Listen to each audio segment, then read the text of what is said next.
प्रिय विद्यार्थियों, नमो नमः। आजकल हम कर रहे हैं द्वितीय पाठ है दुर्बुद्धि विनश्यति पाठ का अभ्यास, जिसमें 1 से 4 तक हमने कर लिए थे। आज अभ्यास का प्रश्न नंबर 5 हम करेंगे। ध्यान दीजिएगा।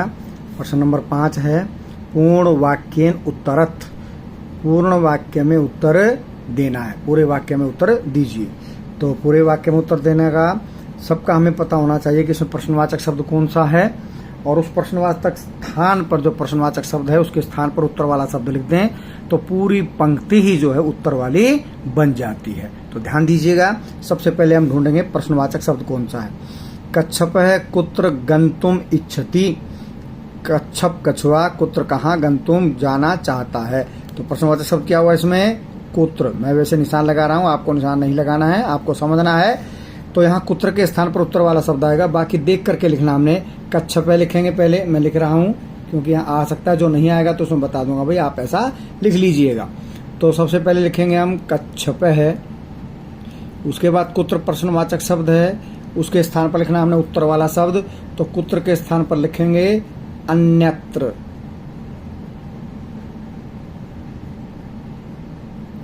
अन्यत्र मतलब दूसरे स्थान पर। आगे वही देख करके लिखेंगे। क्या लिखा हुआ है? गंतुम। और आगे भी जो लिखा है वही देख करके लिखना है। क्या? इच्छति। तो उत्तर हमारा तैयार हो गया है एकदम। अंत में लगाएंगे पूर्ण विराम, क्योंकि उत्तर है, प्रश्न में प्रश्नवाचक चिन्ह लगता है, उत्तर में पूर्ण विराम लगता है।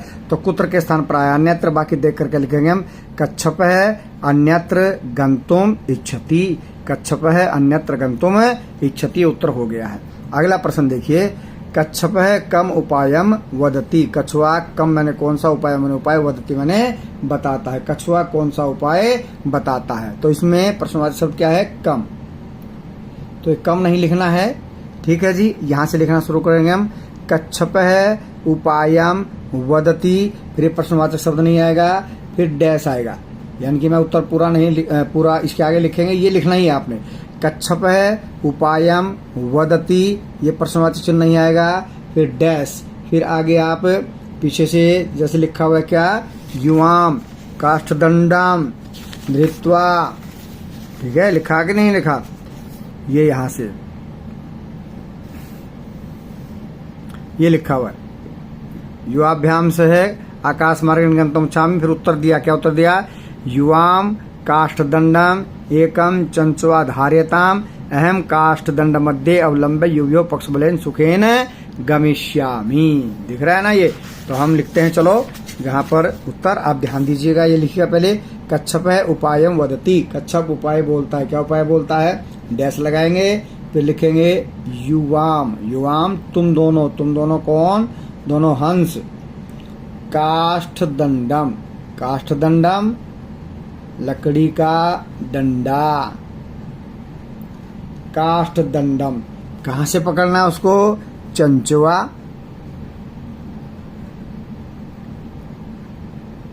चंचुआ। और चंचुआ के बाद क्या लिखेंगे? धृत्वा। धृत्वा मैंने पकड़ कर है, यहाँ धारण करके या पकड़ कर। चंचुआ धृत्वा है। और तस्मिन् च मामवलंबे नयताम धृत्वा तस्मिन्, उसमें। ये मैं पे मात्रा आधा अक्षर अंतर आता है। तस्मिन् तस्मिन बोलते हैं बहुत से बच्चे, गलत है ये मात्रा। मैं में ऐसा में नहीं है, लेकिन मी से पहले से, इसलिए से पहले बोला जाएगा।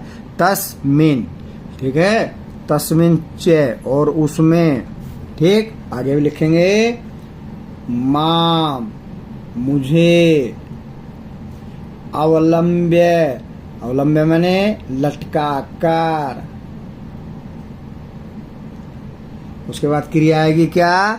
नयतम, ले चलो भाई। तो ये इसका उत्तर तैयार हो गया है जी। कहाँ से शुरू करेंगे? यहाँ से। कच्छप है उपायम वदति, प्रश्नवाचक नहीं आएगा, डैश। युवाम काष्ठदंडम चंचवा धृत्वा तस्मिन् च माम अवलंब्य नयतम। तुम दोनों लकड़ी के डंडे को चोंच से पकड़कर और उसमें मुझे लटकाकर ले चलो। ठीक है जी। प्रश्न नंबर 5 का ग भाग। लंबमानम कुर्मम दृष्ट्वा पोरः किम अवदन। लटकते हुए कछुए को देखकर नागरिक क्या बोले? प्रश्नवाची शब्द क्या है? किम। तो किम नहीं आएगा। ठीक है, यहाँ भी उसी प्रकार ऊपर वाले की तरह लिखेंगे लंबमानाम कुर्माम दृष्ट्वा पोराह एवदन। एवदन के बाद प्रश्नवाची चिन्ह नहीं आएगा, फिर उसके बाद लगा देंगे डैश। ठीक है जी, डैश लगाकर लिखेंगे आगे। उन्होंने कहा हंग हो। आपने देखा, ये देखिए दिखाता हूँ किताब में कहाँ से क्या बोला उन्होंने। ये यहाँ पर है, देखिए दिख रहा है आपको? ये थोड़ा सा ऊपर करते हैं, ये रहा। हंग हो महदाश्चर्याम हंसाभ्याम सह कुर्मो अपि उड्डीयते। ये इसका उत्तर है। तो चलिए लिखते हैं यहाँ उत्तर। लंबमानाम कुर्म, यहाँ से देखो, यहीं से लिखना है उत्तर। तो लंबमानाम कुर्मम दृष्ट्वा पोरह अवदन। अवदन के बाद प्रश्नवाची चिन्ह नहीं आएगा, फिर आप लगा देंगे डैश।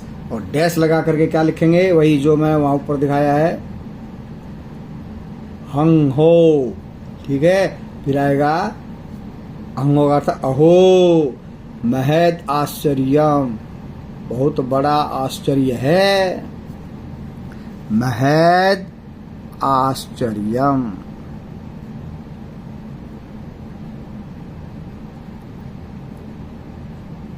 ये महद आश्चर्य के बाद पूर्ण विराम।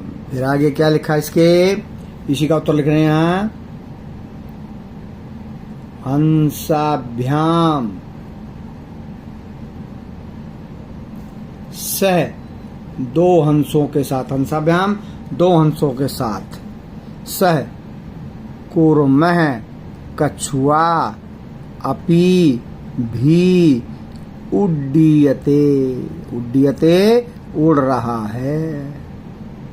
ठीक है जी, तो गय का उत्तर हुआ लंबमानम कुर्मम दृष्ट्वा पोरह अवदान हंग हो महद आश्चर्यम हंसाभ्याम से कुर्मो अपि उड्डीयते।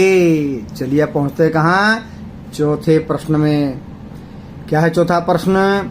कुर्म है कछुआ मित्रो हो, दोनों मित्रों के वचनों को विस्मृत भूलकर किम अवदत, क्या बोला? तो यहाँ पर प्रश्नवाची शब्द क्या है? किम। ठीक है, ये लिखेंगे हम उत्तर में। शुरू करेंगे यहाँ से। कुर्म है मित्रो हो वचनम विस्मृत अवदत। प्रश्नवाची चिन्ह नहीं आएगा।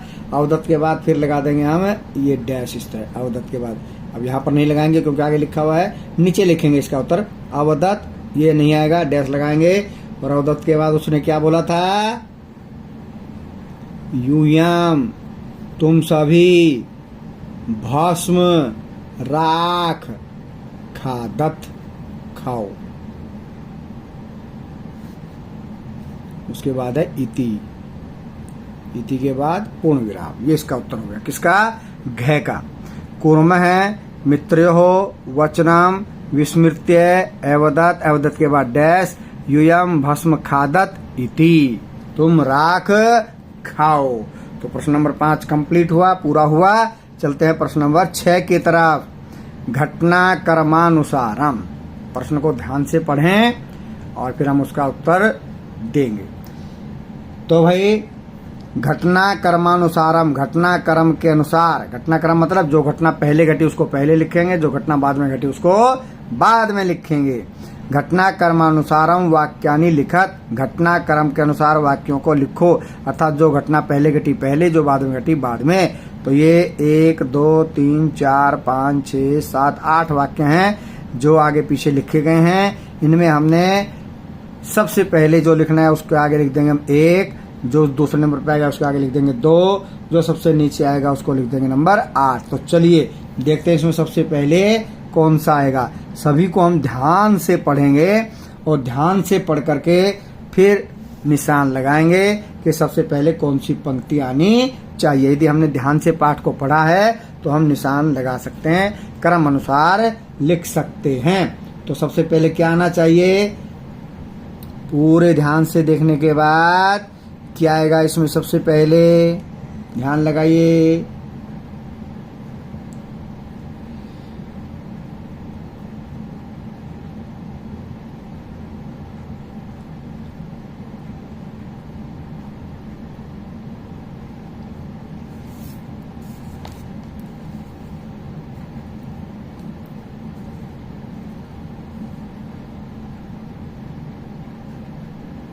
ये आया नंबर 1 पर। कौन सा है जी? कुर्मः हंसौ च एकस्मिन् सरसे निवसन्ति समः। कछुआ और दोनों हंस एक सरोवर में निवास करते थे या रहते थे। तो ये आएगा नंबर 1 पर, यानी कि इस पंक्ति को लिखना है नंबर 1 पर। नंबर 1 है इसका, 1 नंबर। चलिए अब दूसरे लाइन पर देखिए कौन सी पंक्ति आने वाली है। इसके अगले वाली आने वाली है, केचित् धीवरा सरस तीरे आगच्छन्। ये लिखेंगे हम नंबर 2 पर, यानी कि ये जो पहली पंक्ति लिखी हुई है यही पंक्ति पहली नहीं है, पहली पंक्ति है ये। इसका दूसरी पंक्ति जो लिखी है दूसरी पंक्ति नहीं है, दूसरी पंक्ति है ये। ठीक है, यहाँ पर 1 नंबर की पंक्ति, यहाँ पर 2 नंबर की पंक्ति। अब ढूंढते हैं 3 नंबर की पंक्ति। तो धीवरा सरस तीरे आगन, धीवर जो है मछुआरे सरस सरोवर के तट पर आए हैं और उन्होंने क्या कहा है वहां पर? वयम स्व मत्स्य कुर्मादीन मारिष्यामः इति धीवरा कथयन्। वहां पर आकर के उन्होंने कहा कि भाई हम कल जो है यहाँ पर आकर के मछली और कछुआ आदि को मारेंगे। तो धीवर आए, उसके बाद उन्होंने ये बात कही। तो ये हो गया नंबर 3। ये 3 नंबर पे आएगी पंक्ति। अब ढूंढते हैं नंबर 4 की पंक्ति। ये सुनने के बाद कछुआ जो है दूसरे स्थान पर जाने की उसकी इच्छा हुई कि भाई कल तो मरना है, नहीं तो दूसरे स्थान पर जाना पड़ेगा। कुर्मः अन्यत्र गन्तुम् इच्छति। इसमें कछुआ दूसरे स्थान पर जाना चाहता था। ये हो गई चौथी लाइन। अब ढूंढते हैं 5वीं लाइन। ये आगे जो पहले नंबर पे लिखी है ये आएगी नंबर 5 पर। कुर्मः हंस्यो सहायते आकाश मार्गेण अगच्छत्। कछुआ दोनों हंसों की सहायता से आकाश मार्ग से गया। उसके बाद देखते हैं छठा क्या है भाई? ये रहा। लंबमानम कुर्मम दृष्ट्वा पौरा अधावन। लटकते हुए कछुए को देखकर जो पौरा नागरिक थे वो उसके पीछे पीछे दौड़े। 6 हो गए जी पूरे। 7वां, ये 7वां। पौरा कथयन् वयम पतितम कुर्मम खादिष्यामः। नागरिकों ने कहा कि हम गिरे हुए पतित गिरे हुए कछुए को क्या करेंगे? खा जाएंगे। नंबर 7। 8वां बच गया जी। क्या बच गया? कुर्मः आकाशात् पतितः पौरै मारितस्य। कछुआ आकाश से गिर पड़ा और नागरिकों के द्वारा वो मारा गया। तो ये 8वां नंबर हमने कर लिया है। ठीक है जी। तो ये हुई बात छठे प्रश्न की। अब हम आ गए हैं 7वें और अंतिम प्रश्न पर। ये देखिए ध्यान से, 7वां और अंतिम प्रश्न आ गया हमारे सामने। ठीक है, पहले पढ़ते हैं प्रश्न। क्या है प्रश्न? मंजूषा तय पदानि चित्वा रिक्त स्थानानि पूर्यात्। मंजूषा से पदों को चुनकर खाली स्थान भरिए। तो इनमें हम नंबर लगा लेते हैं ताकि यहाँ पर नंबर लगा देंगे और हमें पता रहेगा। ठीक है जी। ये लगाया 1 2 3, ये 4 5 6 7, ये 8 और ये 9। ठीक है, इनकी सहायता से रिक्त स्थान भरना है। ऊपर जब शब्द दिए होते हैं तो नीचे के खाली स्थान बहुत ध्यान से भरने चाहिए, क्योंकि एक भी गलत हुआ तो कम से कम 2 गलत होंगे और ज्यादा भी गलत हो सकते हैं। तो चलिए पढ़ते हैं ध्यान से। एकस्य वृक्षस्य शाखासु अनेके काकाः वसन्ति स्म। एक वृक्ष की शाखाओं पर अनेक कौवे रहते थे। तस्य वृक्षस्य, उस वृक्ष के आगे क्या आएगा फिर वही? कोटरे, खोखल में। तो इस पहले खाली स्थान में आ गया 5 वाला खाली स्थान। 5 वाला क्या है? कोटरे। तो आप यहाँ कोटरे भी लिख सकते हैं, समझाने के लिए मैंने लिख दिया। यहाँ पर आएगा 5 कोटरे, तो लिख दिया कोटरे। ठीक है। तस्य वृक्षस्य कोटरे एक सर्पापि अवसत। उस वृक्ष की खोखल में, कई बार वृक्ष को बीच में खाली स्थान सा बन जाता है, रिक्त स्थान, कोटरे कहते हैं उसको, खोखल। एक सांप भी रहता था। काका नाम अनुपस्थितौ, कौओं की अनुपस्थिति में, जब कौवे अपना खाना वाना खाने चले जाते थे, बच्चों को ले लाने जाते थे, तो वो क्या करता था? कौन? सर्प है। यहाँ पर आएगा नंबर 7। नंबर 7 क्या है? सर्प है। तो यहाँ लिखेंगे हम सर्प है। काका नाम शिशून खादती समय, कौओं की अनुपस्थिति में सांप कौओं के बच्चों को खा जाता था। उसके पश्चात काका, जो कौवे थे शाम को आते तो उनके कुछ न किसी का एक आध बच्चा वहां नहीं मिलता तो क्या हो जाते थे फिर उससे दुखिता, दुखी हो जाते थे। चौथा आएगा, चलो लिख भी देते हैं, दुखिता। काका दुखिता आसन, कौवे दुखी थे। तेसु उनमें, एक है एक, क्या था एक, वृद्ध काक है, वृद्ध तीसरा, यानी कि यहां लिख भी देते हैं, चलो वृद्ध उनमें से एक बूढ़े कौवे ने उपाय, मैंने उपाय क्या किया, सोचा। तो यहाँ पे आ गया नंबर 2, अचिंतयत, अचिंतयत, सोचा। उनमें से एक बूढ़े कौवे ने एक उपाय सोचा। क्या सोचा भाई, विरक्षस्य, विरक्ष के समीपे, 9वां आया यहाँ पर।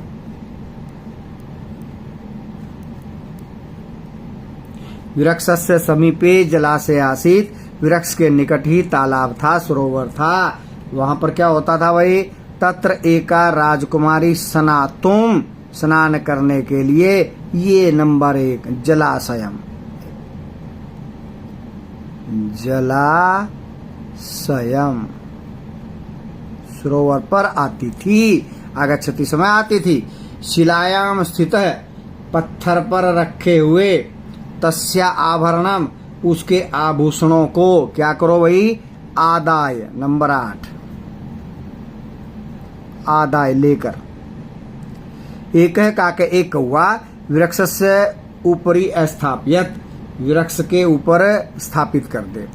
राजसेवका काकम अनुसृत्य, राजा के सेवक क्या करते हुए, काकम अनुसृत्य, कौवे का अनुसरण करते हुए। जब राज वो देख रहे हो तो अपना उठाए वहां से और चल पड़े वहां से, कहां पर, अनुसृत्य, क्या करेंगे फिर वो, विरक्षस्य,